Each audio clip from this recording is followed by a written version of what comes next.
Les débuts de ce roi qu'on appelle le bon. Le ciel du roi Jean, certes, je le connais. Je me suis maintes fois penché dessus. Si je prévoyais, bien sûr, je prévoyais. C'est pourquoi je me suis si fort dépensé pour empêcher cette guerre, sachant qu'elle lui serait funeste, et donc funeste à la France. Mais aller faire entendre raison à un homme, et surtout à un roi, dont les astres font barrière précisément et à l'entendement et à la raison. Le roi Jean II, à sa naissance, avait Saturne culminant dans la constellation du Bélier, en milieu du ciel. Ces configurations funestes pour un roi, celles des souverains détrônés, des règnes qui s'achèvent hâtivement ou que terminent de tragiques revers. Ajoutez à cela une lune qui se lève dans le signe du Cancer, lunaire lui-même, marquant ainsi une nature fort féminine. Enfin, et pour ne vous donner que les traits les plus voyants, ceux qui sautent aux yeux de tout astrologien, un difficile groupement où l'on trouve le Soleil, Mercure et Mars étroitement conjoints en Taureau. Voilà un ciel bien pesant, qui compose un homme mal balancé. Mâle et même assez lourd dans les apparences, mais chez qui tout ce qui devrait être viril est comme castré, jusque et y compris l'entendement. En même temps, un brutal, un violent, habité de songes et de peurs secrètes qui lui inspirent des fureurs soudaines et homicides. Incapable d'écouter à vie ou de se maîtriser soi-même, et cachant ses faiblesses sous des dehors de grande ostentation. Au fond de tout, un sot et le contraire d'un vainqueur ou d'une âme de commandement. De certaines gens, il semble que la défaite soit l'affaire principale, qu'ils en aient un secret appétit et ne connaissent de cesse qu'ils ne l'aient trouvé. Être battus complaît à leur âme profonde. Le fiel de l'échec est leur breuvage préféré, comme à d'autres l'hydromel des victoires. Ils aspirent à la dépendance et rien ne leur convient mieux que de se contempler dans une soumission imposée. C'est grand malheur quand de telles dispositions de naissance tombent sur la tête d'un roi. Jean II, tant qu'il fut monseigneur de Normandie, vivant sous la contrainte d'un père qu'il n'aimait pas, parut un prince acceptable, et les ignorants crurent qu'il régnerait bien. D'ailleurs, les peuples, et même les cours, toujours portés à l'illusion, attendent toujours d'un nouveau roi qu'il soit meilleur que le précédent, comme si la nouveauté portait en soi vertu miraculeuse. À peine celui-ci eut-il le sceptre en main que ses astres et sa nature commencèrent de montrer leurs malheureux effets. Il n'était roi que depuis 10 jours, quand M. d'Espagne, dans ce mois d'août 1350, se fit battre sur la mer, au large de Winchelsea, par le roi Édouard III. La flotte que Charles d'Espagne commandait était castillane, et notre sire Jean n'était pas responsable de l'expédition. Néanmoins, comme le vainqueur était d'Angleterre, et le vaincu l'ami très cher du roi de France, c'était mauvais début pour ce dernier. Le sacre se fit en fin septembre. M. d'Espagne était revenu, et à Reims on témoigna beaucoup de grâce à ce vaincu pour le consoler de sa défaite. À la mi-novembre, le connétable Raoul de Brienne, comte d'Eu, rentra en France. Il était depuis 4 ans captif du roi Édouard, mais un captif assez libre qu'on laissait à l'occasion aller entre les deux pays, car il était mêlé aux négociations d'une paix générale à laquelle nous travaillions fort en Avignon. Moi-même, je correspondais avec le connétable. Et cette fois, il venait réunir le prix de sa rançon. Je n'ai point à vous apprendre que Raoul de Brienne était un très haut, très grand, très puissant personnage, et pour ainsi dire le second homme du royaume. Il avait succédé en sa charge à son père, Raoul V, tué en tournoi. Il était tenant de vastes fiefs en Normandie, d'autres en Touraine, dont Bourgueil et Chinon, d'autres en Bourgogne, d'autres en Artois. Il possédait des terres pour l'heure confisquées en Angleterre et en Irlande. Il en possédait dans le pays de Vaud. Il était le cousin par alliance du comte Amédée de Savoie. Un tel homme, quand on vient juste de s'asseoir au trône, est de ceux qu'on traite avec quelques égards, ne croyez-vous pas, Archambault? Eh bien, notre Jean II, après lui avoir adressé au soir de son arrivée des reproches furieux mais peu clairs, commanda sur-le-champ de l'emprisonner, et le surlendemain matin, il le fit décapiter sans jugement. Non, aucune raison avouée. Nous n'avons pas pu en savoir plus à la curie que vous à Périgueux, et pourtant nous nous sommes employés à éclairer l'affaire, croyez-le. Pour expliquer cette exécution précipitée, le roi Jean affirma qu'il détenait les preuves écrites de la félonie du connétable, mais jamais il ne les produisit. Jamais. Même au pape, qui le pressait dans son intérêt propre de révéler ces fameuses preuves, il opposa un silence buté. Alors, on commença dans toutes les cours d'Europe à chuchoter, supposer. On parla d'une correspondance amoureuse que le connétable aurait entretenue avec Madame Bonne de Luxembourg, et qui, après le décès de celle-ci, serait tombée entre les mains du roi. Ah, vous aussi, vous avez entendu cette fable. Étrange liaison, en vérité, et dont on apercevrait mal, en tout cas, qu'elle ait pu prendre un tour criminel entre une femme sans cesse enceinte et un homme presque continuellement captif depuis 4 ans. Peut-être y avait-il dans les lettres de messire de Brienne des choses pénibles à lire pour le roi, mais si ce fut, elle devait regarder plutôt sa propre conduite que celle de sa première épouse. Non, rien ne tenait qui pût expliquer cette exécution, sinon la nature haineuse et meurtrière du nouveau roi, semblable assez à la nature de sa mère, la méchante boiteuse. Le vrai motif se révéla peu après, quand la charge de connétable fut donnée, vous savez bien à qui? Eh oui, à Monsieur d'Espagne, avec une partie des biens du défunt, dont toutes les terres et possessions furent distribuées entre les familiers du roi. Ainsi le comte Jean d'Artois en eut grosse part, le comté d'Eu. Les largesses de cette sorte font moins d'obligés qu'elles ne créent d'ennemis. Messire de Brienne avait foison de parents, d'amis, de vassaux, de serviteurs, toute une grande clientèle, fort attachée à lui, et qui aussitôt se mua en un réseau de mécontents. Comptez en plus des gens de l'entourage royal qui ne reçurent ni mie ni miette des dépouilles et en furent jaloux et revêches. Ah, nous avons bonne vue d'ici sur Chalus et ses 2 châteaux. Comme ces 2 hauts donjons se répondent bien qu'une mince rivière sépare. Le pays est plaisant au regard, sous ces nuages qui courent bon train. La rue, je ne me méprends point, c'est bien devant le châtel de droite, sur la colline, que messire Richard Cœur de Lion fut durement navré d'une flèche qui lui ôta la vie. Ce n'est point d'aujourd'hui que les gens de nos pays ont accoutumé d'être assaillis par l'anglais et de s'en défendre. Non, la rue, je ne suis point là, je m'arrête seulement pour contempler. Mais certes, oui, j'ai bon pas. Je vais cheminer encore un petit, et ma litière me reprendra plus avant. Rien ne nous presse trop, de Chalus à Limoges, si j'ai bon souvenir, il y a moins de 9 lieues. 3h30 nous suffiront, sans forcer le trot. Soit, 4 heures. Laissez-moi profiter des derniers beaux jours que Dieu nous dispense. Je serai bien assez renfermé derrière mes rideaux quand viendra la pluie. Je vous disais donc, Archambault, la façon dont s'y prit le roi Jean pour se faire sa première corbeille d'ennemis dans le sein même du royaume. Il résolut alors de se créer des amis, des féaux, des hommes tout à sa dévotion, liés à lui par un lien neuf, qui l'aiderait en guerre comme en paix et qui ferait la gloire de son règne. Et pour ce, dès l'aube de l'an suivant, il fonda l'Ordre de l'Étoile, auquel il donna pour objet l'exaucement de la chevalerie et l'accroissement de l'honneur. Cette grande nouveauté n'était point si neuve, puisque le roi Édouard d'Angleterre avait déjà institué la jarretière, mais le roi Jean se gaussait de cet ordre créé autour d'une jambe de femme. L'Étoile serait tout autre chose. Vous pouvez noter là un trait constant chez lui, il ne sait que copier, mais toujours en se donnant les airs d'inventer. 500 chevaliers, pas moins, qui devaient jurer sur les Saintes Écritures de ne jamais reculer d'un pied en bataille, ni jamais se rendre. Tant de sublimes se devaient d'être signalés par de visibles marques. Jean II ne lésina point sur l'ostentation, et son trésor, qui n'était déjà pas bien haut, se mit à fuir comme tonneau percé.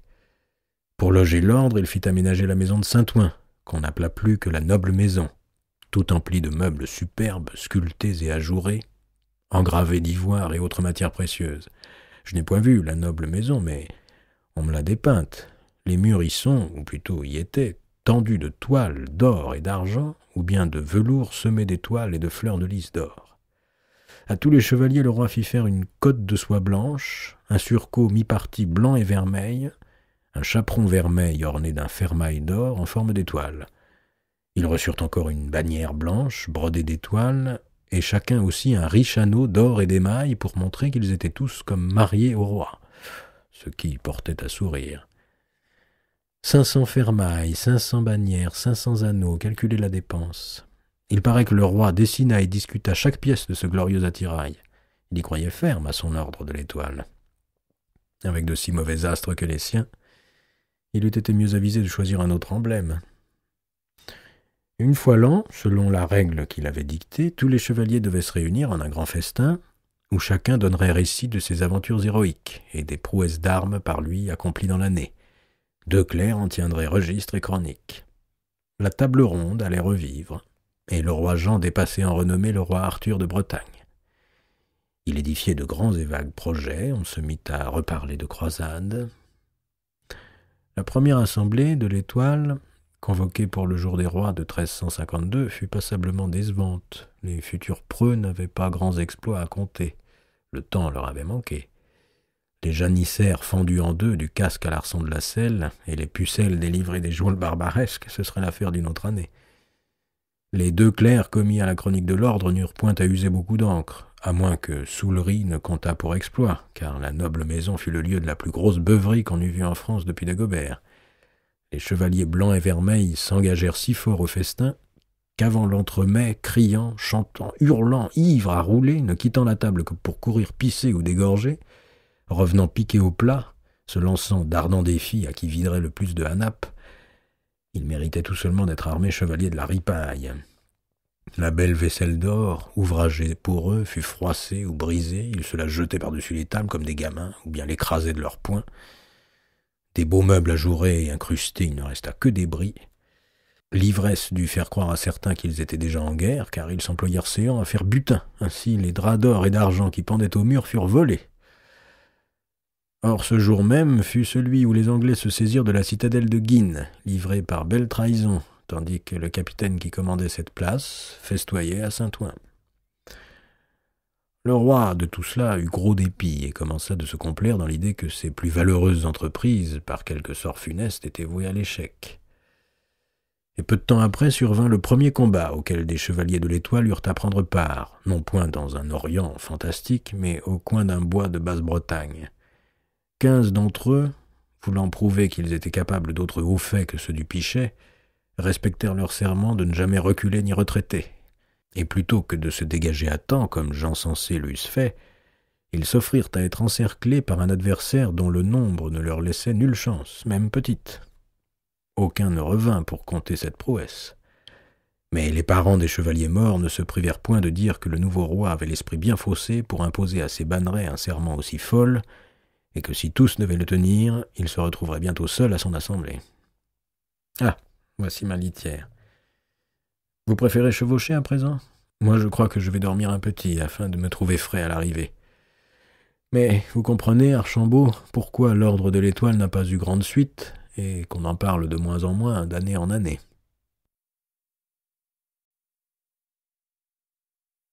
Les débuts de ce roi qu'on appelle le mauvais. Avez-vous noté, mon neveu, que partout où nous nous arrêtons, à Limoges, aussi bien qu'à Nontron ou ailleurs, chacun nous demande nouvelles du roi de Navarre, comme si le sort du royaume dépendait de ce prince. L'étrange situation, en vérité, que celle où nous sommes. Le roi de Navarre est prisonnier dans un château d'Artois de son cousin le roi de France. Le roi de France est prisonnier dans un hôtel de Bordeaux de son cousin le prince héritier d'Angleterre. Le dauphin, héritier de France, se débat dans le palais de Paris entre ses bourgeois agités et ses états généraux remontrants. Or, c'est du roi de Navarre que tout le monde paraît s'inquiéter. Vous avez entendu l'évêque lui-même. On disait le dauphin fort ami de monseigneur de Navarre. Ne va-t-il pas le libérer ? Dieu saint, j'espère bien que non. Il a été fort avisé, ce jeune homme, de ne rien faire jusqu'à présent. Et je m'inquiète de cette tentative d'évasion que des chevaliers du clan navarrais auraient montée pour délivrer leur chef. Elle a échoué. Il faut nous en féliciter, mais tout porte à croire qu'ils voudront recommencer. Oui, j'ai appris bien des choses pendant notre arrêt à Limoges, et je me dispose dès notre arrivée ce soir à la Péruse d'en écrire au pape. Si c'était une grosse sottise de la part du roi Jean d'enfermer M. de Navarre, c'en serait une égale aujourd'hui pour le dauphin de le relâcher. Je ne connais pas de plus grand brouilleur que ce Charles, qu'on appelle le mauvais, et ils se sont bien donné la main à travers leur querelle, le roi Jean et lui, pour jeter la France dans son malheur présent. Vous savez d'où lui vient son surnom ? Des tout premiers mois de son règne, il n'a point perdu de temps pour le gagner. Sa mère, la fille de Louis Hutin, mourut, comme je vous le contais l'autre jour, durant l'automne de 49. Dans l'été de 1350, il alla se faire couronner en sa capitale de Pampelune, où jamais depuis sa naissance à Évreux, 18 ans plus tôt, il n'avait mis les pieds. Voulant se faire connaître, il parcourut ses États, ce qui ne demandait point de longues courses. Puis il alla visiter ses voisins et parents. Son beau-frère, le comte de Foix et de Béarn, celui qui se fait appeler Phébus, et son autre beau-frère, le roi d'Aragon, Pierre le cérémonieux, et également le roi de Castille. Or, un jour qu'il était de retour à Pampelune et qu'il y passait un pont à cheval, il rencontra une délégation de nobles navarrais qui venaient à lui pour lui porter leurs doléances, parce qu'il avait laissé violer leurs droits et privilèges. Comme il refusait de les entendre, les autres s'échauffèrent un peu. Il fit alors saisir par ses soldats ceux qui criaient au plus près de lui et ordonna qu'on les pendît dans l'instant aux arbres voisins, disant qu'il faut être prompt à punir si l'on veut être respecté. J'ai remarqué que les princes trop hâtifs au châtiment capital obéissent souvent à des mouvements de peur. Ce Charles n'y fait pas exception, car je le crois plus courageux de parole que de corps. C'est cette brutale pendaison, dont la Navarre fut endeuillée, qui lui valut d'être bientôt appelé par ses sujets El Malo, le mauvais. Il ne tarda pas d'ailleurs à s'éloigner de son royaume, dont il laissa le gouvernement à son plus jeune frère, Louis, qui n'avait alors que 15 ans, lui-même préférant revenir s'agiter à la cour de France, en compagnie de son autre frère, Philippe. Alors, me direz-vous, comment le parti navarrais peut-il être tellement nombreux et puissant, si, en Navarre même, une part de la noblesse est opposée à son roi? Et mon neveu sait que ce parti est surtout composé des chevaliers normands du comté d'Évreux. Et ce qui rend Charles de Navarre si dangereux pour la couronne de France, plus encore que ses possessions au midi du royaume, ce sont celles qu'il tient ou qu'il tenait dans la proximité de Paris, telles les seigneuries de Mantes, Passy, Meulan ou Nonancourt, qui commandent les accès à la capitale pour tout le quart ouest du pays. Cela, le roi Jean le comprit assez bien, ou on le lui fit comprendre, et il donna pour une rare fois preuve de bon sens en s'efforçant à l'entente et à l'arrangement avec son cousin de Navarre. Par quel lien pouvait-il se l'attacher le mieux? Par un mariage. Et quel mariage pouvait-on lui offrir qui le liât à la couronne aussi étroitement que l'union qui avait pendant 6 mois fait de sa sœur Blanche la reine de France? Eh bien, le mariage avec l'aînée des filles du roi lui-même, la petite Jeanne de Valois. Elle n'avait que 8 ans, mais c'était un parti qui valait bien attendre pour consommer. D'ailleurs, Charles de Navarre ne manquait pas de galantes compagnies pour seconder sa patience. Entre autres, on sait une certaine demoiselle gracieuse, oui, c'est son nom, ou celui qu'elle avoue. La petite Jeanne de Valois, elle, était déjà veuve, puisqu'on l'avait une première fois mariée à l'âge de 3 ans avec un parent de sa mère que Dieu n'avait pas tardé à reprendre. En Avignon, nous fûmes favorables à ces accordailles, qui nous semblaient devoir assurer la paix, car le contrat réglait toutes affaires pendantes entre ces 2 branches de la famille de France, à commencer par celle du comté d'Angoulême, depuis si longtemps promis à la mère de Charles, en échange de son renoncement à la Brie et à la Champagne, puis rééchangé contre Pontoise et Beaumont, mais sans qu'il y ait eu exécution. Cette fois, on revenait à l'accord premier. Navarre recevrait l'Angoumois, ainsi que plusieurs grosses places et châtellenies qui constituaient la dot. Le roi Jean prenait grand air d'autorité pour charger de bienfaits son futur beau-fils. « Vous aurez ceci, je le veux, je vous donne cela, j'en ai dit. » Navarre faisait plaisanterie devant ses familiers de ses liens nouveaux avec le roi Jean. Nous étions cousins par naissance, nous fîmes sur le point d'être beaux-frères, mais son père ayant épousé ma sœur, je me suis trouvé son oncle, et voici qu'à présent je vais devenir son gendre. Mais, tandis qu'on négociait le contrat, il s'entendait fort bien à grossir son lot. À lui-même, il n'était point demandé d'apport, seulement une avance d'argent, 100 000 écus, dont le roi Jean était endetté auprès des marchands de Paris, et que Charles aurait la bonne grâce de rembourser. Il n'avait point, lui non plus, la liquidité de la somme. On la lui trouva chez les banquiers de Flandre, auxquels il consentit à remettre en gage une partie de ses bijoux. C'était chose plus aisée pour le gendre du roi que pour le roi lui-même. Ce fut à cette occasion, je m'en avise, que Navarre dut s'aboucher avec le prévôt Marcel, dont il faut également que j'écrive au pape, car les agissements présents de cet homme-là ne sont point sans m'inquiéter, mais c'est une autre affaire. Les 100 000 écus furent reconnus à Navarre dans le contrat de mariage. Il devait lui être versé par fraction, promptement. En outre, il fut fait chevalier de l'Étoile, et on lui laissa même espérer la charge de connétable, bien qu'il n'eût pas 20 ans accomplis.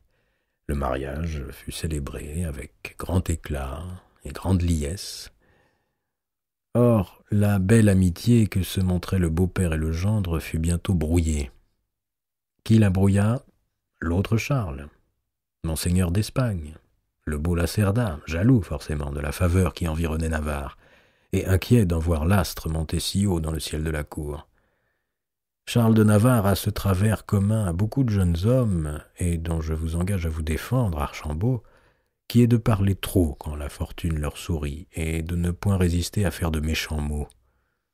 Lacerda ne manqua pas de rapporter au roi Jean les traits de son beau-fils en les assaisonnant de sa sauce. Il vous brocarde, mon cher sire, il se croit toute parole permise. Vous ne pouvez tolérer ces atteintes à votre majesté. Et si vous les tolérez, moi, pour l'amour de vous, je ne les puis supporter. » Et d'instiller poison dans la tête du roi, jour après jour. Navarre avait dit ci, Navarre avait fait ça, Navarre se rapprochait trop du dauphin, Navarre intriguait avec tel officier du Grand Conseil. Il n'y a pas d'homme plus prompt que le roi Jean à entrer dans une mauvaise idée sur le compte d'autrui, ni plus renâclant à en sortir. Il est tout ensemble crédule et buté. Rien n'est plus aisé que de lui inventer des ennemis. Bientôt, la lieutenance générale en Languedoc, dont Charles de Navarre avait été gratifié, lui fut retirée. Au profit de qui? De Charles d'Espagne. Puis la charge de connétable, vacante depuis la décapitation de Raoul de Brienne, fut enfin attribuée, mais pas à Charles de Navarre, à Charles d'Espagne. Des 100 000 écus qui devaient lui être remboursés, Navarre ne vit pas le premier, cependant que présents et bénéfices ruisselaient sur l'ami du roi. Enfin, le comté d'Angoulême, au mépris de tous les accords, fut donné à M. d'Espagne, Navarre devant se contenter de nouveau d'une vague promesse d'échange.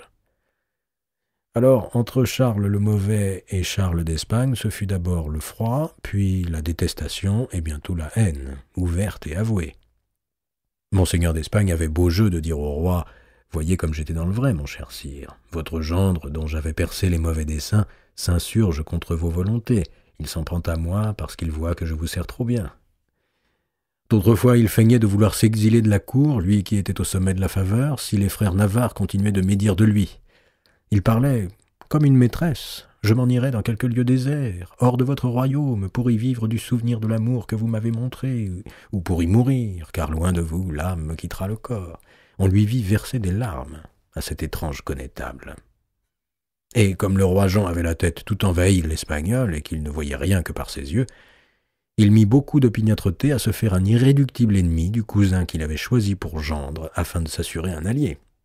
Je vous l'ai dit, plus sot que ce roi-là, on ne peut trouver, ni plus nuisible à soi-même, ce qui ne serait encore que de petits dommages s'il n'était du même coup si nuisible à son royaume. La cour ne bruissait plus que de cette querelle. La reine, bien délaissée, se rencognait avec Madame d'Espagne, car il était marié, le connétable, un mariage de façade avec une cousine du roi, Madame de Blois. Les conseillers du roi, bien qu'ils fissent tous également mine d'aduler leur maître, étaient fort partagés selon qu'ils pensaient bon de lier leur fortune à celle du connétable ou à celle du gendre.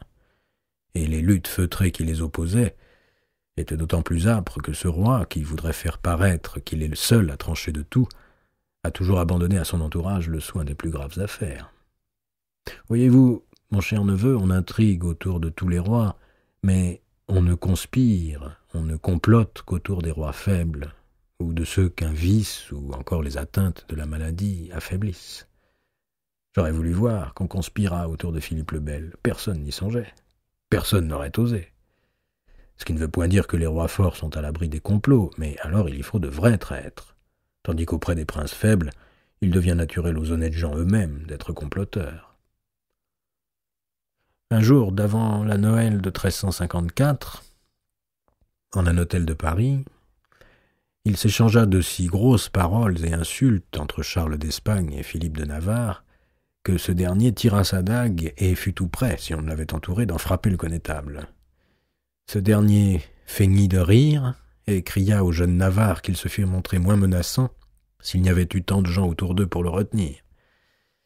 Philippe n'est point aussi fin, mais il est plus enflammé au combat que son frère aîné. On ne le retira de la salle qu'il n'ait proféré qu'il tirerait prompte vengeance de l'ennemi de sa famille et lui ferait ravaler son outrage. Ce qu'il accomplit à 2 semaines de là, dans la nuit de la fête des rois mages. M. d'Espagne allait visiter sa cousine, la comtesse d'Alençon. Il s'arrêta pour coucher à l'Aigle dans une auberge dont le nom ne se laisse point oublier, l'auberge de la Truie qui file. Trop sûr du respect qu'inspirait, pensait-il, sa charge et l'amitié du roi, il croyait n'avoir point de danger à craindre quand il cheminait par le royaume, et il n'avait pris avec lui que petite escorte. Or, le bourg de l'Aigle est si dans le comté d'Évreux, à peu de lieues de cette ville où les frères d'Évreux-Navarre séjournaient en leur gros château. Avertis du passage du connétable, ils apprêtèrent à celui-ci une belle embûche. Vers la minuit, 20 chevaliers normands, tous rudes seigneurs, le sire de Graville, le sire de Clerc, le sire de Mennemar, le sire de Morbec, le chevalier d'Aunay, oui, le descendant d'un des galants de la Tour de Nesle, il n'était point surprenant qu'on le retrouvât dans le parti navarre, Enfin, vous dis-je, une bonne vingtaine dont les noms sont connus, puisque le roi, à son malgré, dut leur donner par la suite des lettres de rémission, surgirent dans le bourg sous la conduite de Philippe de Navarre, firent voler les portes de la truie qui file et se ruèrent au logement du connétable. Le roi de Navarre n'était pas avec eux. Pour le cas où l'affaire aurait mal tourné, il avait choisi d'attendre à la lisière de la ville, auprès d'une grange, en compagnie des gardes-chevaux.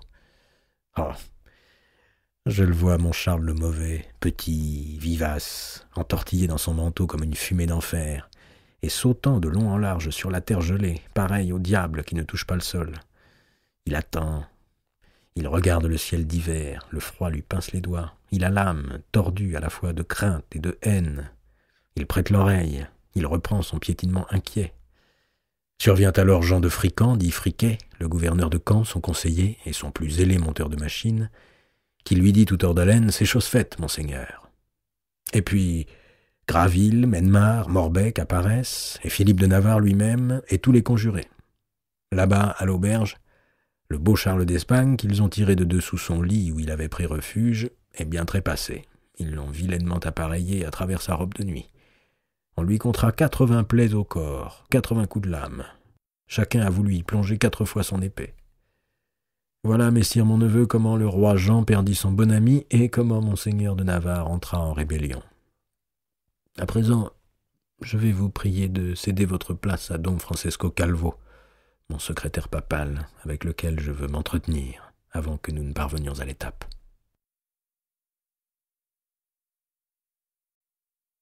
Les nouvelles de Paris.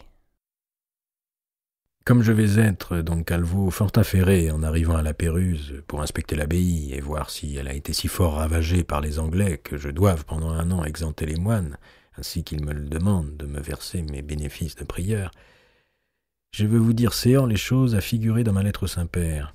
Je vous saurai gré de me préparer cette lettre dès que nous serons là-bas, avec toutes les belles tournures que vous avez coutume d'y mettre. Il faut faire connaître au Saint-Père les nouvelles de Paris qui me sont parvenues à Limoges et qui ne laissent pas de m'inquiéter. En lieu premier, les agissements du prévôt des marchands de Paris, maître Étienne Marcel. J'apprends que ce prévôt fait depuis 1 mois construire fortifications et creuser fossés autour de la ville, au-delà des enceintes anciennes, comme s'il se préparait à soutenir un siège. Or, au point où nous en sommes des palabres de paix, les Anglais ne montrent point d'intention de faire peser menace sur Paris, et l'on ne comprend guère cette hâte à se fortifier. Mais outre cela, le prévôt a organisé ses bourgeois en corps de ville, qu'il arme et exerce, avec quarteniers, cinquantonniers et dizainiers, pour assurer les commandements, tout à fait à l'image des milices de Flandre, qui gouvernent elles-mêmes leur cité. Il a imposé à monseigneur le dauphin, lieutenant du roi, d'agréer à la constitution de cette milice, et de surcroît, alors que toute taxe et taille royale sont objet général de doléances et refus, il a, lui, prévôt, afin d'équiper ses hommes, établi un impôt sur les boissons qu'il perçoit directement. Ce maître Marcel, qui naguère s'est bien enrichi à la fourniture du roi, mais qui a perdu depuis 4 ans cette fourniture et en a conçu un gros dépit, semble, depuis le malheur de Poitiers, vouloir se mêler de toutes choses au royaume. On aperçoit mal ses desseins, sauf celui de se rendre important, mais il ne va guère dans le chemin de l'apaisement que souhaite notre Saint-Père. Aussi, mon pieux devoir est de conseiller au pape, s'il lui parvenait quelque demande de ce côté-là, de se montrer fort sourcilleux et de ne donner aucun appui, ni même apparence d'appui, au prévôt de Paris et à ses entreprises. Vous m'avez déjà compris, Don Calvo, le cardinal Capocci est à Paris.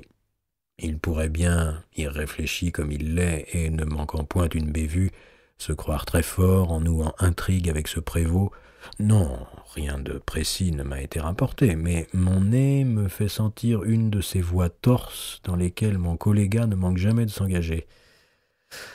En lieu second, je veux inviter le souverain pontife à se faire instruire par le menu des états généraux de la langue d'Oïl qui se sont clos à Paris au début de ce mois et apporter la lumière de sa sainte attention sur les étrangetés qu'on y a vu se produire. Le roi Jean avait promis de convoquer ses États au mois de décembre, mais dans le grand émoi, désordre et accablement où s'est trouvé le royaume en conséquence de la défaite de Poitiers, le dauphin Charles a cru sagement agir en avançant dès octobre la réunion. En vérité, il n'avait guère d'autre choix à faire pour affermir l'autorité qui lui échéait en cette malencontre, jeune comme il est, avec une armée toute dessoudée par les revers et un trésor en extrême pénurie. Mais les 800 députés de la Languedoc, dont 400 bourgeois, ne délibérèrent pas du tout des points sur lesquels ils étaient invités à le faire. L'Église a longue expérience des conciles qui échappent à ceux qui les ont assemblés. Je veux dire au pape que ces États ressemblent tout exactement à un concile qui s'égare et s'arroge de régenter de tout et se rue à la réformation désordonnée en profitant de la faiblesse du suprême pouvoir. Au lieu de s'affairer à la délivrance du roi de France, nos gens de Paris se sont d'emblée souciés de réclamer celle du roi de Navarre, ce qui montre bien de quel bord sont ceux qui les mènent. Outre quoi, les 800 ont nommé une commission de 80 qui s'est mise à besogner dans le secret pour produire une longue liste de remontrances où il y a un peu de bon et beaucoup de pire. D'abord, ils demandent la destitution et la mise en jugement des principaux conseillers du roi, qu'ils accusent d'avoir dilapidé les aides et qu'ils tiennent pour responsables de la défaite. Sur cela, je dois dire, Calvo, ce n'est pas pour la lettre, mais je vous ouvre ma pensée. Les remontrances ne sont point tout à fait injustes. Parmi les gens auxquels le roi Jean a commis le gouvernement, j'en sais qui ne valent guère et qui même sont de francs gredins. Il est naturel qu'on s'enrichisse dans les hautes charges, sinon personne n'en voudrait prendre la peine et les risques. Mais il faut se garder de franchir les limites de la déshonnêteté et ne pas faire ses affaires aux dépens de l'intérêt public. Et puis surtout, il faut être capable. Or, le roi Jean, étant peu capable lui-même, choisit volontiers des gens qui ne le sont point. Mais à partir de là, les députés se sont mis à requérir choses abusives. Ils exigent que le roi, ou pour le présent son lieutenant le dauphin, ne gouverne plus que par conseillers désignés par les 3 États. 4 prélats, 12 chevaliers, 12 bourgeois.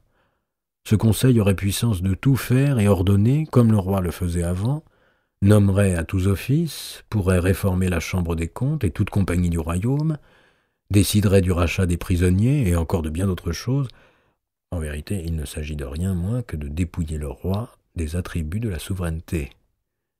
Ainsi, la direction du royaume ne serait plus exercée par celui qui a été oint et sacré selon notre sainte religion. Elle serait confiée à ce dit conseil qui ne tirerait son droit que d'une assemblée bavarde et n'opérerait que dans la dépendance de celle-ci. Quelle faiblesse et quelle confusion! Ces prétendues réformations, vous m'entendez, donc Calvo, j'insiste là-dessus, car il ne faut point que le Saint-Père puisse dire qu'il n'a pas été averti. Ces prétendues réformations sont offenses au bon sens, en même temps qu'elles fleurent l'hérésie. Or, des gens d'Église, la chose est regrettable, penchent de ce côté-là, comme l'évêque de Laon, Robert Lecoq, lui aussi dans la disgrâce du roi, et pour cela tout a bouché au prévôt. C'est l'un des plus véhéments. Le Saint-Père doit bien voir que derrière tous ces remuements, on trouve le roi de Navarre, qui semble mener les choses du fond de sa prison, et qui les empirerait encore s'il les façonnait à l'air libre. Le Saint-Père, en sa grande sagesse, jugera donc qu'il lui faut se garder d'intervenir de la moindre façon pour que Charles le Mauvais, je veux dire Monseigneur de Navarre, soit relâché, ce que maintes suppliques venues de tous côtés doivent le prier de faire. Pour ma part, usant de mes prérogatives de légat et nonce, vous m'écoutez, Calvo? J'ai commandé à l'évêque de Limoges d'être en ma suite pour se présenter à Metz. Il me rejoindra à Bourges. Et j'ai résolu d'en faire autant de tous autres évêques sur ma route, dont les diocèses ont été pillés et désolés par le chevauché du prince de Galles, afin qu'ils en témoignent devant l'empereur. Je serai ainsi renforcé pour représenter combien se révèle pernicieuse l'alliance qu'ont faite le roi navarrais et celui d'Angleterre. Mais qu'avez-vous à regarder sans cesse dehors, Don Calvo? Ah, c'est le balancement de ma litière qui vous tourne l'estomac. Moi, j'y suis fort habitué, je dirais même que cela me stimule l'esprit.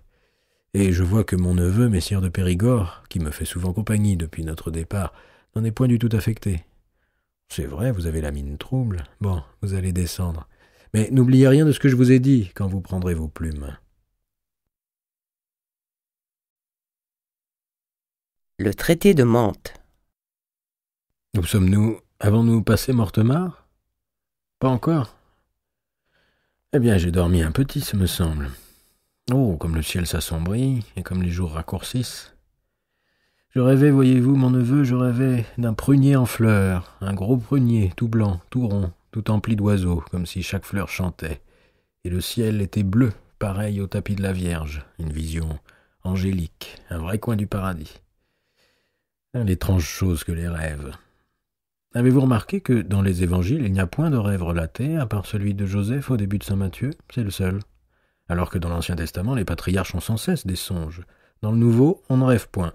Je me suis souvent demandé pourquoi, sans pouvoir répondre. Cela ne vous avait pas frappé? C'est que vous n'êtes pas grand lecteur des Saintes Écritures, Archambault.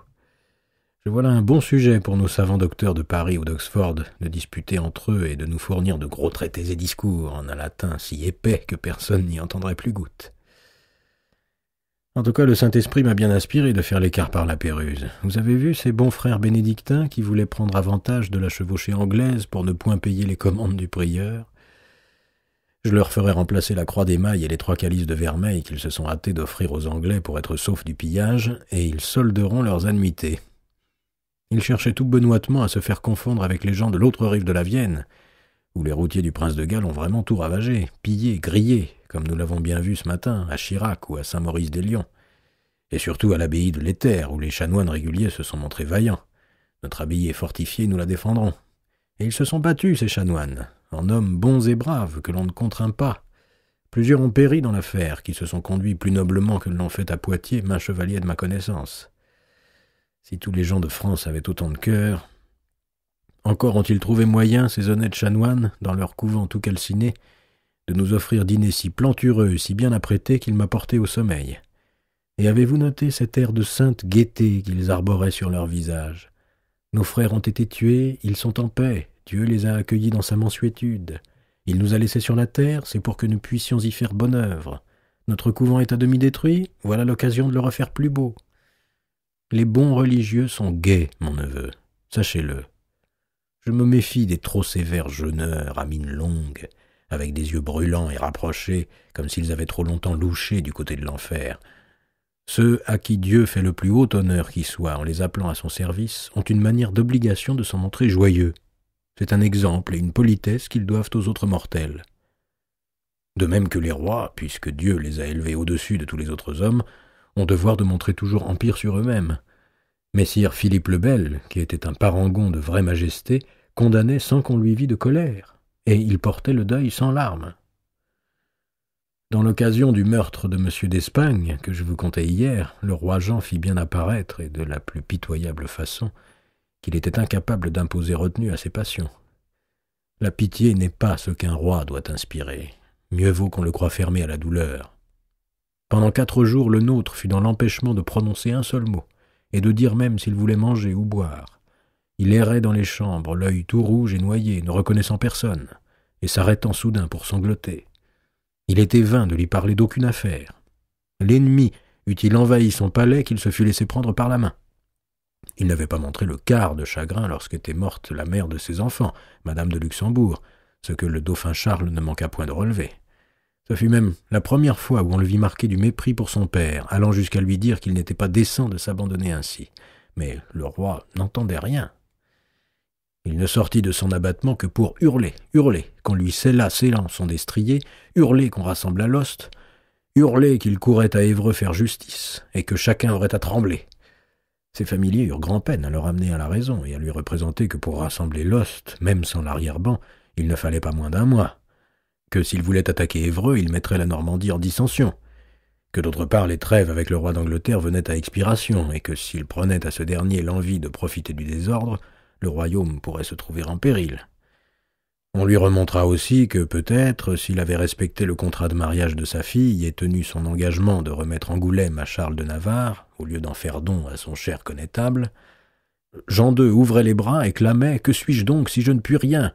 Je vois bien qu'aucun de vous ne m'aime et que j'ai perdu mon soutien. » Mais enfin, il resta en son hôtel, jurant Dieu que jamais il ne connaîtrait joie jusqu'à ce qu'il fût vengé. Cependant, Charles le Mauvais ne demeurait pas inactif. Il écrivait au pape, il écrivait à l'empereur, il écrivait à tous les princes chrétiens, leur expliquant qu'il n'avait pas voulu la mort de Charles d'Espagne, mais seulement s'en saisir pour les nuisances et outrages qu'il avait souffert de lui, qu'on avait outrepassé ses ordres, mais qu'il prenait tout à son compte et couvrait ses parents, amis et serviteurs, qui n'avaient été mus dans le tumulte de l'aigle que par un trop grand zèle pour son bien. Il se donnait ainsi, ayant monté le guet-apens comme un truand de grand chemin, les gants du chevalier. Et surtout, il écrivait au duc de Lancastre, qui se trouvait à Malines, et au roi d'Angleterre lui-même. Nous eûmes connaissance de la teneur de ces lettres quand les choses s'embrouillèrent. Le mauvais n'y allait pas par détour. Si vous mandez à vos capitaines de Bretagne qu'ils soient prêts, sitôt que j'enverrai vers eux à entrer en Normandie, je leur baillerai bonne et sûre entrée. Veuillez savoir, très cher cousin, que tous les nobles de Normandie sont avec moi à mort et à vie. Par le meurtre de M. d'Espagne, notre homme s'était mis en rébellion. À présent, il progressait en trahison. Mais en même temps, il lançait sur le roi Jean les dames de Melun.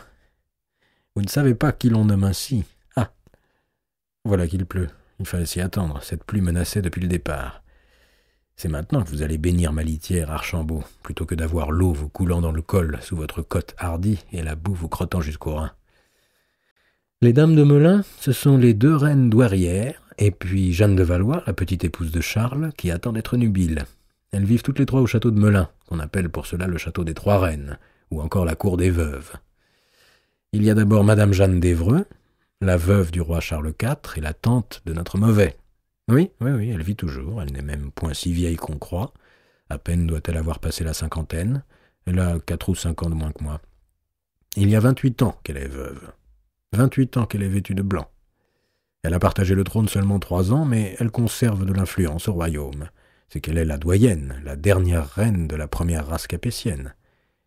Si, sur les 3 couches qu'elle fit, 3 filles, et dont une seule, la posthume, reste vivante, elle avait eu un garçon, elle eût été reine-mère et régente. La dynastie a pris fin dans son sein. Quand elle dit « Monseigneur d'Évreux, mon père, mon oncle Philippe le Bel, mon beau-frère Philippe le Long », chacun se tait.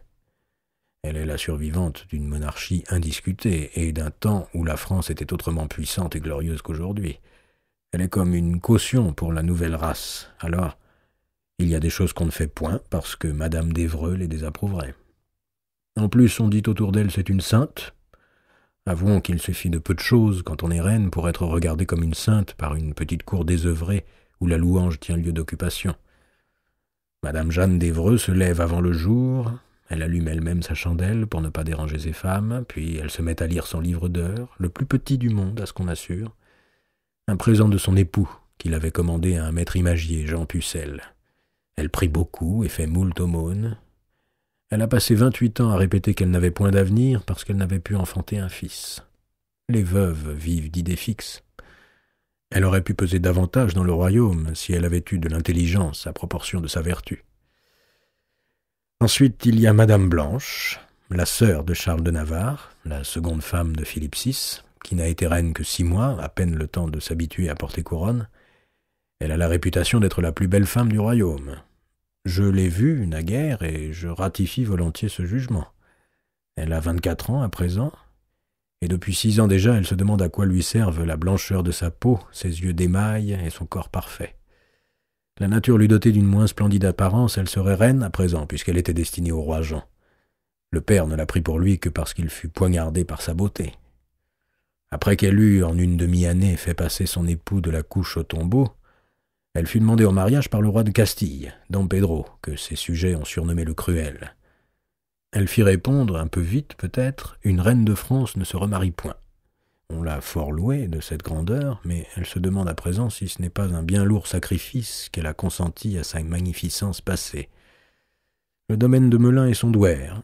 Elle y fait de grands embellissements, mais elle peut bien changer à Noël et à Pâques les tapis et tentures qui composent sa chambre. C'est toujours seule qu'elle y dort. Enfin, il y a l'autre Jeanne, la fille du roi Jean, dont le mariage n'a eu pour effet que de précipiter les orages. Charles de Navarre l'a confiée à sa tante et à sa sœur jusqu'à ce qu'elle ait l'âge de la consommation du lien. Celle-là est une petite calamité, comme peut l'être une gamine de 12 ans qui se souvient d'avoir été veuve à 6 et qui se sait déjà reine sans occuper encore la place. Elle n'a rien d'autre à faire que d'attendre de grandir, et elle attend mal, rechignant à tout ce qu'on lui commande, exigeant tout ce qu'on lui refuse, poussant à bout ses dames suivantes et leur promettant 1000 tortures le jour qu'elle sera pubère. Il faut que Madame d'Évreux, qui ne plaisante point sur la conduite, lui allonge souvent une gifle. Nos 3 dames entretiennent à Melun et à Meaux est le douaire de Madame d'Évreux, une illusion de cour. Elles ont chancelier, trésorier, maître de l'hôtel, de bien hauts titres pour des fonctions fort réduites. On a surprise de trouver là nombre de gens qu'on croyait morts, tant ils sont oubliés, sauf d'eux-mêmes. vieux serviteur rescapé des règnes précédents, vieux confesseur de rois défunts, secrétaire gardien de secrets éventés, hommes qui parurent puissants un moment parce qu'ils approchaient au plus près le pouvoir, ils piétinent dans leurs souvenirs en se donnant importance d'avoir pris part à des événements qui n'en ont plus. Quand l'un d'eux commence le jour où le roi m'a dit, il faut deviner de quel roi il s'agit, entre les 6 qui ont occupé le trône depuis l'orée du siècle. Et ce que le roi a dit, c'est ordinairement quelque confidence grave et mémorable, telle que « il fait beau temps aujourd'hui, gros Pierre ». Aussi, quand survient une affaire comme celle du roi de Navarre, c'est presque une aubaine pour la cour des veuves, soudain réveillée de ses songes, chacun de s'émouvoir, de bruire, de s'agiter. Ajoutons que, pour les 3 reines, monseigneur de Navarre est, entre tous les vivants, le premier dans leurs pensées. Il est le neveu bien-aimé, le frère chéri, l'époux adoré.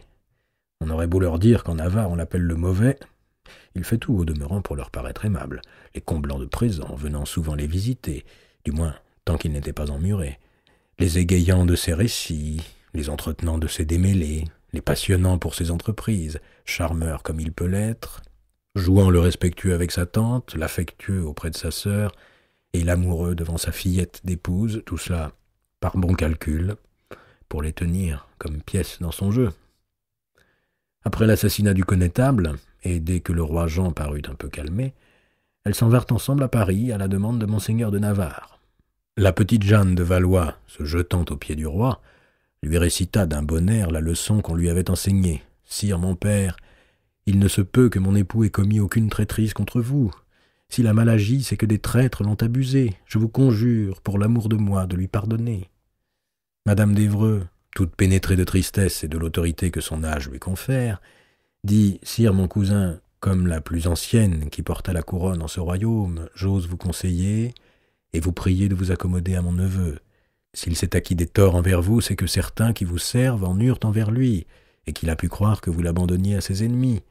Mais lui-même ne nourrit à votre endroit, je vous l'assure, que des pensées de bonne et loyale affection. Ce serait vous nuire à tous deux que de poursuivre cette discorde. » Madame Blanche ne dit rien du tout. Elle regarda le roi Jean. Elle sait qu'il ne peut pas oublier qu'elle devait être sa femme. Devant elle, cet homme haut et lourd, si tranchant en son ordinaire, devient tout hésitant.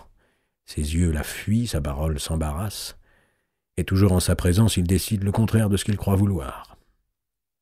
Aussitôt après cette entrevue, il désigna le cardinal de Boulogne, l'évêque de Laon, Robert Lecoq, et Robert de Loris, son chambellan, pour négocier avec son gendre et lui faire bonne paix. Il prescrivit que les choses fussent menées rondement. Elles le furent, en vérité, puisque, 1 semaine avant la fin de février, les négociateurs des 2 parties signèrent accord, à Mantes. Jamais, de ma mémoire, on ne vit traité si aisément obtenu et hâtivement conclu. Le roi Jean fit bien montre en l'occasion de ses bizarreries de caractère et de son peu de suite aux affaires. Le mois précédent, il ne songeait qu'à saisir et oxyre monseigneur de Navarre. À présent, il consentait à tout ce que celui-ci souhaitait. Venait-on lui dire que son gendre réclamait le clos de Cotentin, avec Valognes coûtant ses 40 ans, il répondait « Donnez-lui, donnez-lui ». La vicomté de Pont-Audemer et celle d'Orbec, donnez, puisqu'on veut que je m'accorde à lui. Ainsi, Charles le Mauvais reçut-il également le gros comté de Beaumont, avec les châtellenies de Breteuil et de Conches, tout cela qui avait constitué autrefois la pairie du comte Robert d'Artois. Belle revanche, post-mortem, pour Marguerite de Bourgogne. Son petit-fils reprenait les biens de l'homme qu'il avait perdu. Comte de Beaumont, il exultait, le jeune Navarre. Lui-même, par ce traité, ne cédait presque rien. Il rendait Pontoise, et puis il confirmait solennellement qu'il renonçait à la Champagne, ce qui était chose établie depuis plus de 25 ans. De l'assassinat de Charles d'Espagne, on ne parlerait plus, ni châtiment, même des comparses, ni réparation. Tous les complices de la truie qui file, et qui dès lors n'hésitèrent plus à se nommer, reçurent des lettres de quittance et rémission. Ce traité de Mantes ne fut pas pour grandir l'image du roi Jean. On lui tue son connétable, il donne la moitié de la Normandie. Si on lui tue son frère ou son fils, il donnera la France. Voilà ce que les gens disaient. Le petit roi de Navarre, lui, ne s'était pas montré malhabile. Avec Beaumont, en plus de Mantes et d'Évreux, il pouvait isoler Paris de la Bretagne. Avec le Cotentin, il tenait des voies directes vers l'Angleterre. Aussi, quand il vint à Paris pour prendre son pardon, c'était lui qui avait l'air de l'accorder. « Oui, que dis-tu, Brunet ? Ah, cette pluie, mon rideau est tout trempé. Nous arrivons à Bellac ? Fort bien. Ici, au moins, nous sommes assurés d'un gîte confortable, et l'on y serait sans excuse de ne pas nous faire grande réception. La chevauchée anglaise a épargné Bellac, d'ordre du prince de Galles, parce que c'est le douaire de la comtesse de Pembroke, qui est une Châtillon-Lusignan. Les hommes de guerre vous ont de ces gentillesses. Je vous achève, mon neveu, l'histoire du traité de Mantes. Le roi de Navarre parut donc à Paris comme s'il avait gagné bataille, et le roi Jean, à l'effet de le recevoir, tint séance du Parlement, les deux reines veuves assises à ses côtés. Un avocat du roi vint s'agenouiller devant le trône, tout cela avec grand air. Mon très redouté seigneur, mesdames les reines Jeanne et Blanche ont entendu que monsieur de Navarre est en votre malgrâce et vous supplie de lui pardonner. Sur ce, le nouveau connétable Gauthier de Brienne, duc d'Athènes, oui, un cousin de Raoul, l'autre branche des Briennes, cette fois on n'avait pas choisi un genou, s'en alla prendre Navarre par la main. Le roi vous pardonne pour l'amitié des reines, de bon cœur et de bonne volonté. À quoi le cardinal de Boulogne eut charge d'ajouter bien haut qu'aucun du lignage du roi ne s'aventure désormais à recommencer, car fût-il fils du roi, il en sera fait justice. Belle justice, en vérité, dont chacun riait sous cape. Et devant toute la cour, le beau-père et le gendre s'embrassèrent. Je vous conterai la suite demain.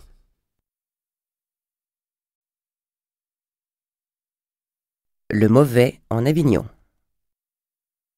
Pour bien vous dire le vrai, mon neveu, je préfère ces églises de jadis, comme celle du Dorat, où nous venons de passer, aux églises qu'on nous fait depuis 150 ou 200 ans, qui sont des prouesses de pierre, mais où l'ombre est si dense, les ornements si profus et souvent si effrayants, que l'on s'y sent le cœur serré d'angoisse, autant que si l'on était perdu dans la nuit au milieu de la forêt. Je n'ai pas bien vu, je le sais, que d'avoir mon goût, mais c'est le mien, et je m'y tiens.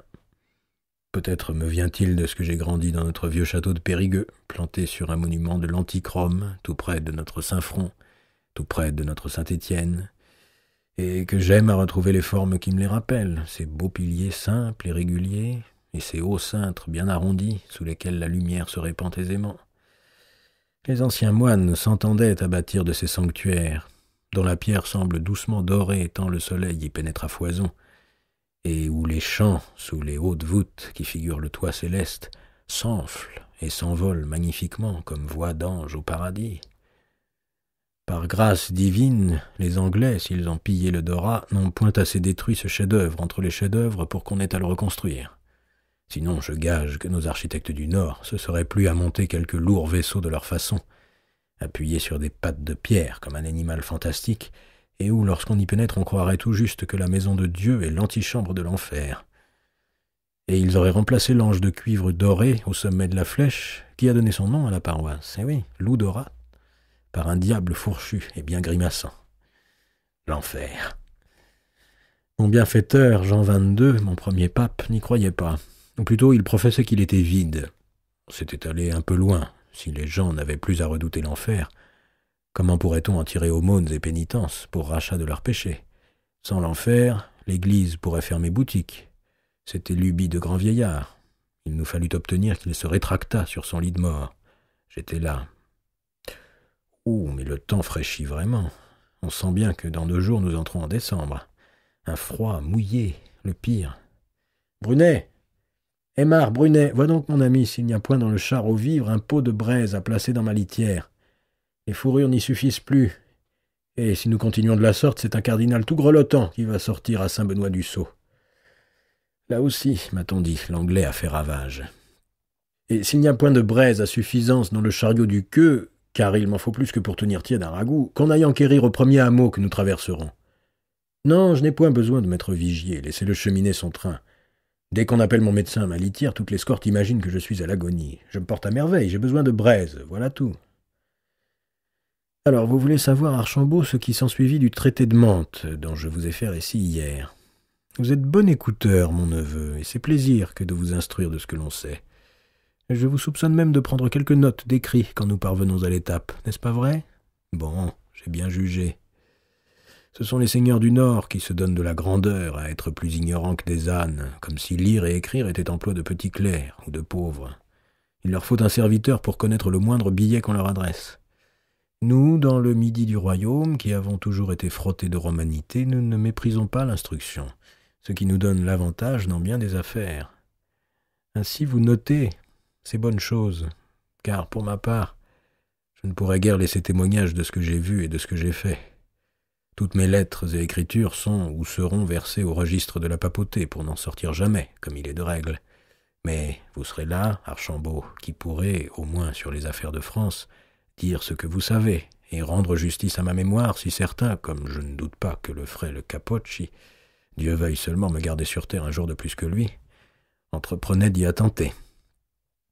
Donc, très vite après le traité de Mantes, où il s'était montré si inexplicablement généreux à l'endroit de son gendre, le roi Jean accusa ses négociateurs, Robert Lecoq, Robert de Loris, et même l'oncle de sa femme, le cardinal de Boulogne, de s'être laissé acheter par Charles de Navarre. Soit dit entre nous, je crois qu'il n'était pas hors de la vérité. Robert Lecoq est un jeune évêque brûlé d'ambition, qui excelle à l'intrigue, qui s'en délecte, et qui a très vite aperçu l'intérêt qu'il pouvait avoir à se rapprocher du Navarrais, au parti duquel, d'ailleurs, depuis sa brouille avec le roi, il s'est ouvertement rallié. Robert de Loris, le chambellan, est certainement dévoué à son maître, mais il est d'une famille de banque, où l'on ne résiste jamais à rafler quelques poignées d'or au passage. Je l'ai connu, ce Loris. Quand il est venu en Avignon, voici 10 ans à peu près, négocier l'emprunt de 300 000 florins que le roi Philippe V fit au pape d'alors. Je me suis pour ma part contenté honnêtement de 1000 florins pour l'avoir abouché avec les banquiers de Clément VI, les Raymondi d'Avignon et les Mattei de Florence. Mais lui, il s'est plus largement servi. Quant à Boulogne, tout parent qu'il est au roi, j'entends bien qu'il est constant que nous soyons, nous cardinaux, justement récompensés de nos interventions au profit des princes. Nous ne pourrions autrement suffire à nos charges. Je n'ai jamais fait secret, et même j'en tire honneur d'avoir reçu 22 000 florins de ma sœur de Durazzo pour le soin que j'ai pris, il y a 20 ans, déjà 20 ans, de ces affaires ducales, qui étaient bien compromises. Et l'an dernier, pour la dispense nécessaire au mariage de Louis de Sicile avec Constance d'Avignon, j'ai été remercié par 5 000 florins. Mais jamais je n'ai rien accepté que de ceux qui remettaient leur cause à mon talent ou à mon influence. La déshonnêteté commence quand on se fait payer par l'adversaire. Et je pense bien que Boulogne n'a pas résisté à cette tentation. Depuis lors, l'amitié est fort refroidie entre lui et Jean II. Loris, après un peu d'éloignement, est rentré en grâce, comme il en va toujours avec les Loris. Il s'est jeté aux pieds du roi le dernier vendredi saint, a juré de sa parfaite loyauté et rejeté toute duplicité ou complaisance sur le dos de Lecoq, lequel est demeuré dans la brouille et banni de la cour. C'est chose avantageuse que de désavouer les négociateurs. On peut en prendre argument pour ne pas exécuter le traité, ce que le roi ne se priva point de faire. Quand on lui représentait qu'il eût pu mieux contrôler ses députés et céder moins qu'il ne l'avait fait, il répondait irrité, traiter, débattre, argumenter ne sont point affaires de chevalier. Il a toujours affecté de tenir en mépris la négociation et la diplomatique, ce qui lui permet de renier ses obligations. En fait, il n'avait tant promis que parce qu'il escomptait bien ne rien tenir. Mais, dans le même temps, il environnait son gendre de 1000 courtoisies feintes, le voulant sans cesse auprès de lui à la cour, et non seulement lui, mais son cadet, Philippe, et même le puiné, Louis, qu'il insistait fort à faire revenir de Navarre. Il se disait le protecteur des 3 frères, et engageait le dauphin à leur prodiguer amitié. Le mauvais ne se soumettait pas sans arrogance à tant d'excessives prévenances, tant d'incroyables sollicitudes, allant jusqu'à dire au roi, en pleine table, « Avouez que je vous ai rendu bon service en vous débarrassant de Charles d'Espagne, qui voulait tout régenter au royaume. Vous ne le dites point, mais je vous ai soulagé. » Vous imaginez combien le roi Jean goûtait de telles gentillesses. Et puis, un jour de l'été qu'il y avait fête au palais, et que Charles de Navarre s'y rendait en compagnie de ses frères, il vit venir à lui, se hâtant, le cardinal de Boulogne, qui lui dit « Rebroussez chemin et rentrez en votre hôtel si vous tenez à la vie. Le roi a résolu de vous faire oxyre tout à l'heure, les 3 que vous êtes, pendant la fête. » La chose n'était point imaginaire, ni déduite de vagues rumeurs. Le roi Jean en avait décidé ainsi, le matin même, dans son conseil étroit auquel Boulogne assistait. J'ai attendu pour ce faire que les 3 frères fussent assemblés, car je veux qu'on les oxyse tous les 3, afin qu'il ne reste plus rejeton mâle de cette mauvaise race. Pour ma part, je ne blâme point Boulogne d'avoir averti les Navarres, même si cela devait accréditer qu'il leur était vendu, car un prêtre de la Sainte Église, et qui plus est un membre de la curie pontificale, un frère du pape dans le Seigneur, ne peut entendre de sang-froid qu'on va perpétrer un triple meurtre et accepter qu'il s'accomplisse sans rien avoir tenté. C'était s'y laisser associer, en quelque sorte, par le silence. Qu'avait donc le roi Jean besoin de parler devant Boulogne? Il n'avait qu'à apposter ses sergents. Mais non, il s'est cru habile. Ah, ce roi-là, quand il veut faire le finaud, il n'a jamais su venir voir 3 coups d'échec en avant.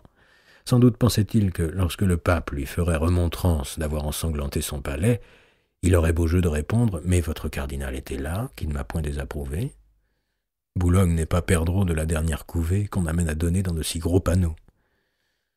Charles de Navarre, ainsi averti, se retira donc très hâtivement vers son hôtel, où il fit apprêter son escorte. Le roi Jean, ne voyant point paraître les 3 frères à sa fête, les envoya quérir, fort impérativement. Mais son messager ne reçut pour réponse que le paix des chevaux, car juste à ce moment, les Navarres tournaient bride vers la Normandie. Le roi Jean entra alors dans un vif courroux, où il cacha son dépit en faisant l'offensé. Voyez ce mauvais fils, ce félon qui se refuse à l'amitié de son roi et qui de lui-même s'exile de ma cour. Il doit avoir asselé de bien méchants desseins. Et de cela, il prit prétexte pour proclamer qu'il suspendait l'effet du traité de Mantes qu'il n'avait jamais commencé d'exécuter. Ce qu'apprenant, Charles renvoya son frère Louis en Navarre et dépêcha son frère Philippe en Cotentin afin d'y lever des troupes, lui-même ne restant guère à Évreux. Car dans le même temps, notre Saint-Père, le pape Innocent, avait décidé d'une conférence en Avignon, la 3e, la 4e, ou plutôt la même, toujours recommencée, entre les envoyés des rois de France et d'Angleterre pour négocier non plus d'une trêve reconduite, mais d'une paix vraie et définitive. Innocent voulait, cette fois, disait-il, mener à succès l'œuvre de son prédécesseur, et il se flattait de réussir là où Clémencis avait échoué. La présomption, Archambault, se loge même au cœur des pontifes. Le cardinal de Boulogne avait présidé les négociations antérieures. Innocent le reconduisit en cet office. Boulogne avait toujours été suspect, comme je l'étais également, au roi Édouard d'Angleterre, qu'il estimait trop proche des intérêts de la France. Or, depuis le traité de Mantes et la fuite de Charles le Mauvais, il était suspect aussi au roi Jean. À cause de cela, peut-être, Boulogne mena la rencontre mieux qu'on ne l'attendait. Il n'avait personne à ménager. Il s'entendit assez bien avec les évêques de Londres et de Norwich, et surtout avec le duc de Lancastre, qui est un bonhomme de guerre et un seigneur véritable. Et moi-même, en retrait, je mis la main à l'œuvre. Le petit Navarrais dut avoir vent. Ah, voici la braise. Brunet, glisse le pot sous mes robes. Il est bien clos, au moins, que je ne m'aille pas brûler. Oui, cela va bien. Donc, Charles de Navarre dut avoir vent que l'on progressait vers la paix, ce qui certes n'eût pas arrangé ses affaires, car un beau jour de novembre, il y a tout juste 2 ans, le voilà qui surgit en Avignon, où nul ne l'attendait. C'est en cette occasion que je le vis pour la première fois. 24 ans, mais n'en paraissant pas plus de 18 à cause de sa petite taille, car il est bref, vraiment très bref, le plus petit des rois d'Europe, mais si bien pris dans sa personne, si droit, si leste, si vif, que l'on ne songe pas à s'aviser de ce défaut. Avec cela, un charmant visage que ne dépare point un nez un peu fort, de beaux yeux de renard au coin déjà plissés en étoiles par la malice. Son dehors est si affable, ses façons si polies et légères à la fois, sa parole si aisée, coulante et imprévue. Il est si prompt au compliment, il passe si prestement de la gravité à la badinerie et de la musaille au grand sérieux. Enfin, il paraît si disposé à montrer de l'amitié aux gens que l'on comprend que les femmes lui résistent si peu et que les hommes se laissent si bien embobeliner par lui. Non, vraiment, je n'ai jamais ouï plus vaillant parleur que ce petit roi-là. On oublie à l'entendre la mauvaiseté qui se cache sous tant de bonne grâce, et qu'il est déjà bien endurci dans le stratagème, le mensonge et le crime. Il a un primesaut qui le fait pardonner de ses noirceurs secrètes. Son affaire, quand il parut en Avignon, n'était pas des meilleures. Il était en insoumission au regard du roi de France, qui s'employait à saisir ses châteaux, et il avait fort blessé le roi d'Angleterre en signant le traité de Mantes, sans même l'en avertir. Voilà un homme qui m'appelle à son aide et me propose bonne entrée en Normandie. Je fais mouvoir pour lui mes troupes de Bretagne, j'en apprête d'autres à débarquer, et quand il s'est rendu assez fort, par mon appui pour intimider son adversaire, il traite avec lui, sans m'en prévenir. À présent qu'il s'adresse à qui bon lui plaira, qu'il s'adresse au pape. Eh bien, c'était justement au pape que Charles de Navarre venait s'adresser. Et après 1 semaine, il avait retourné tout le monde en sa faveur. En présence du Saint-Père et devant plusieurs cardinaux dont j'étais, il jure qu'il ne veut rien tant qu'être réconcilié avec le roi de France, y mettant tout le cœur qu'il faut pour que chacun le croie. Auprès des délégués de Jean II, le chancelier Pierre de la Forêt et le duc de Bourbon, il va même plus loin, leur laissant entendre que pour prix de la bonne amitié qu'il veut restaurer, il pourrait aller lever des troupes en Navarre afin d'attaquer les Anglais en Bretagne ou sur leur propre côte. Mais dans les jours suivants, ayant fait mine de sortir de la ville avec son escorte, il y revient de nuit plusieurs fois, et à la dérobée, pour conférer avec le duc de Lancastre et les émissaires anglais. Il abritait ses secrètes rencontres tantôt chez Pierre Bertrand, le cardinal d'Arras, tantôt chez Guy de Boulogne lui-même. J'en ai d'ailleurs fait reproche plus tard à Boulogne, qui tirait un peu trop sa paille aux deux mangeoires. « Je voulais savoir ce qu'il manigançait, m'a-t-il répondu. En prêtant ma maison, je pouvais les faire écouter par mes espies. Ces espies devaient être fort sourds, car il n'a rien su du tout, ou bien il a faim de ne rien savoir. S'il n'était pas dans la connivence, alors c'est que le roi de Navarre lui a tiré le mouchoir de dessous le nez. Moi, j'ai su. Et vous plaît-il de connaître, mon neveu, comment Navarre s'y prit pour se gagner Lancastre? Eh bien, il lui proposa tout fièrement de reconnaître le roi Édouard d'Angleterre pour roi de France. Rien moins que cela. Ils allèrent même si avant en besogne qu'ils projetèrent un traité de bonne alliance. Premier point, Navarre, donc, eut reconnu en Édouard le roi de France. Second point, il convenait de conduire ensemble la guerre contre le roi Jean. Troisième point, Édouard reconnaissait à Charles de Navarre le duché de Normandie, la Champagne, la Brie, Chartres et aussi la lieutenance du Languedoc, en plus bien sûr de son royaume de Navarre et du comté d'Évreux, autant dire qu'il se partageait la France. Je vous passe le reste. Comment ai-je eu connaissance de ce projet ? Je puis vous dire qu'il fut noté de la propre main de l'évêque de Londres qui accompagnait messire de Lancastre, mais ne me demandez point qui m'en a instruit un peu plus tard. Souvenez-vous que je suis chanoine de la cathédrale d'York, et que, si mal en cour que je sois outre-Manche, j'y ai conservé quelques intelligences. Point n'est besoin de vous assurer que si l'on avait eu d'abord quelque chance de progresser vers une paix entre la France et l'Angleterre, elles furent toutes minées par le passage du sémillant petit roi. Comment les ambassadeurs auraient-ils voulu plus avant s'accorder quand chacune des deux parties se croyait encouragée à la guerre par les promesses de Monseigneur de Navarre? À Bourbon, il disait « Je parle à Lancastre, mais je lui mens pour vous servir ».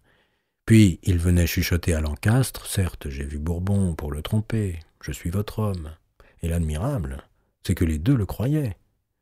Si bien que lorsque vraiment il s'éloigna d'Avignon pour gagner les Pyrénées, des deux côtés on était convaincus, tout en prenant bien soin de n'en rien dire, de voir partir un ami. La conférence entra dans l'aigreur, on ne se concédait plus rien, et la ville entra dans la torpeur.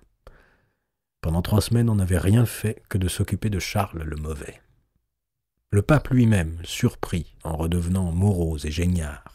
Le méchant charmeur, un moment, l'avait distrait. Ah, me voilà réchauffé. À vous, mon neveu, tirez le pot de braise devers vous et vous dégourdissez un peu.